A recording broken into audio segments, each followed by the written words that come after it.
Germany में बैठा एक आदमी हिंदुओं और मुस्लिमों को कैसे बेवकूफ बना रहा है, जरा ध्यान से सुनिएगा। शिवाजी महाराज और औरंगजेब का एग्जाम्पल देके ये बंदा कह रहा है कि हिंदुओं और मुस्लिमों में तो बहुत प्यार था और ये नफरत तो बीजेपी और मोदी फैला रहे हैं। वाह, क्या बेवकूफ बनाया जा रहा है। चलो इसके पीछे के तथ्यों का पता लगाते हैं कि इसमें कितनी सच्चाई है। देखिए, जर्मनी में बैठा वो बंदा जिस इतिहास की बात कर रहा है वो 350 साल से भी पुराना है, जिसके तथ्य सिर्फ इतिहास की किताबों में ही मौजूद हैं। मैं आपको इतना पीछे नहीं लेके जाऊंगा, मैं आपको सिर्फ 35 साल ही पीछे लेके चलता हूँ। जिनके साथ ये घटना हुई है वो सब लोग और तथ्य आज तक जिंदा है। क्या बताएं हम, आज कहते तुम लोग क्यों भागे। भगाया गया मस्जिदों में। जब वो अनाउंस करते थे, लड़कियां गिन के रखी थी, वो लड़की मेरी, वो मकान मेरा, वो औरत मेरी। आदमी को मार डालेंगे हम कैसे? हमारे माँ बाप हमें कैसे छोड़ते? मैं अपने 2 क्लास में मेरा भाई पढ़ता था, मैं उसको ट्रक में, पड़ोसियों की ट्रक में आई हूँ। मैं कहा मैं भाई को नहीं छोड़ सकती यहाँ पे, मैं चाहूंगी ये मेरे साथ जाएगा। उनके मस्जिदों में कोई नहीं था उनका ज्ञानवान वहां पर जो उनको बताए कि ये मत करो, ये गलत है।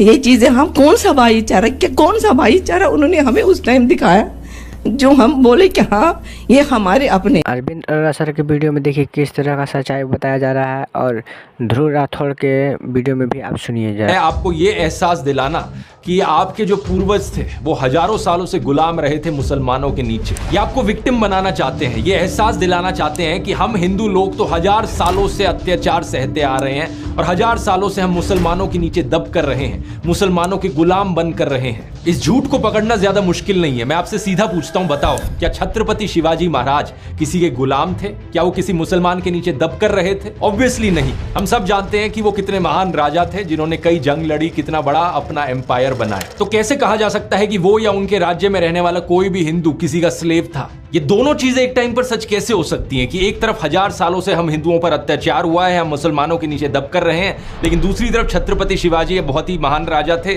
और हम हिंदू आजाद थे उनके समय। व्हाट्सएप यूनिवर्सिटी के स्टूडेंट्स के लिए ये दोनों चीजें एक ही टाइम पर सच हो सकती यही नहीं, और सुनिए क्या बोलते हैं। हुई और 300 से अधिक हिंदू महिलाओं और पुरुषों को आतंकवादियों ने मारा। मीडिया रिपोर्ट्स के मुताबिक उसी दौरान एक कश्मीरी पंडित नर्स के साथ आतंकवादियों ने सामूहिक बलात्कार किया और उसके बाद मार मार कर उसकी कर दी। जॉर्ज ऑरवेल की नॉवल 1984 में डबल थिंक नाम के कॉन्सेप्ट की बात करी गई। उस नॉवल में जो ब्लाइंड सपोर्टर्स होते हैं वो 2 कॉन्ट्रडिक्टिंग आइडियाज को साथ साथ एक्सेप्ट कर लेते हैं अपने दिमाग में। व्हाट्सएप यूनिवर्सिटी के छात्र भी इसी कैटेगरी में आते हैं। अब जिन लोगों का ब्रेन वॉश हो चुका है उन लोगों के दिमाग में जो शिवाजी की पिक्चर है वो भी कुछ ऐसे होगी कि एक तरफ छत्रपति शिवाजी महाराज खड़े हैं और उनके पीछे है हिंदुओं की पूरी आर्मी भगवे रंग से सजी हुई। दूसरी तरफ औरंगजेब खड़ा है और उसके पीछे है मुसलमानों की पूरी आर्मी, हर कोई ग्रीन रंग से सजा हुआ है। अगर आप भी ऐसा ही सोचते हो तो तैयार हो जाओ, आपकी आंखें खुलने वाली हैं। आइए कुछ हिस्टोरिकल फैक्ट्स जानते हैं। छत्रपति शिवाजी महाराज के पिता का नाम था शाहजी और उनके अंकल का नाम था शरीफ जी। और जानते हैं शरीफ जी नाम कहां से आया? ये नाम रखा गया एक सूफी सेंट के नाम पर। इससे पता चलता है कि ना सिर्फ शिवाजी महाराज खुद बल्कि उनके दादाजी भी हिंदू सेंट्स और मुस्लिम सूफी सेंट्स दोनों की रिस्पेक्ट किया करते थे। असल में बात क्या है ना, उस जमाने में कोई बीजेपी, कोई गोदी मीडिया, कोई व्हाट्सएप माफिया नहीं था हिंदू मुसलमानों के बीच नफरत फैलाने वाला।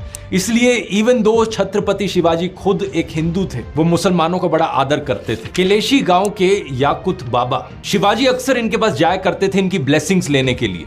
खुद से वो हमेशा रिलीजियस फ्रीडम के फेवर में रहे थे। 2 नवंबर साल 1669 में लिखी गई ये एक चिट्ठी है। पंडित रघुनाथ राव शिवाजी के द्वारा दिए गए एक आदेश को कोट कर रहे हैं। श्रीमंत महाराज कहते हैं कि हर किसी को अधिकार हो अपना धर्म फॉलो करने का और कोई भी किसी और को डिस्टर्ब नहीं कर सकता। नोट किया जाता है कि प्लेसेस ऑफ वर्शिप हर जगह हो, प्रॉपर अरेंजमेंट किया जाए ताकि लोग अपनी प्रार्थना, पूजा या नमाज पढ़ पाए। ये पीर्स और मस्जिदों की भी अरेंजमेंट्स को देखते हैं। हिस्टोरियन खाफी खान नोट करते हैं कि शिवाजी के समय एक बड़ा स्ट्रिक्ट रूल हुआ करता था कि जहां भी उनके सोल्जर्स जाएं वो किसी भी मस्जिद को, कुरान को या औरतों को चोट नहीं पहुंचा सकते। एक समय उनकी आर्मी ने एक मुस्लिम गवर्नर की डॉटर इन लॉ को कैप्चर कर लिया था और शिवाजी के सामने एक तोहफे के तौर पर उस लड़की को प्रेजेंट किया गया। जानते हैं शिवाजी ने क्या किया?